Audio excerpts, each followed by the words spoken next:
যে লোক পাপে লিপ্ত, পাপে মগ্ন, তারা সুন্দরী সুন্দরী নারী দেখলে তাদের ওপর অত্যাচার করে, দুর্ব্যবহার করে।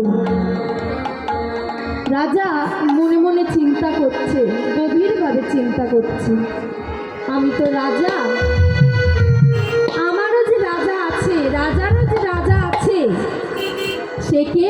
আমাদের সৃষ্টিকর্তা সদাপ্রভু ঈশ্বর। গভীরভাবে চিন্তা করার পর ভক্তকে বলছেন, শোনো, আজ থেকে এই দেশের নারীদের সম্মান করা হবে, আর কোনো অন্যায় কাজ করা হবে না। আর শুনে রাখো, এই দেশে যতটা জায়গা লাগে, জমি লাগে, আমি তোমায় দেব, তুমি এখানে ঘর তৈরি করে বসবাস করো। ভক্ত কি করেছে?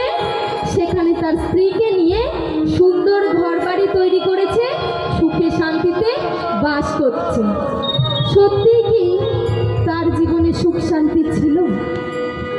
ও মা, একটা বিবাহিত জীবন, একটা দাম্পত্য জীবনে যতই যা কিছু থাক না কেন, একটা অমূল্য সম্পদ যেটা হচ্ছে সন্তান, তাদের জীবনে ছিল না।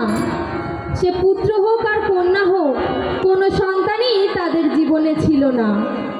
তাই ভক্ত মনে মনে কাঁদে আর প্রার্থনা করে, আমি কারে দিয়ে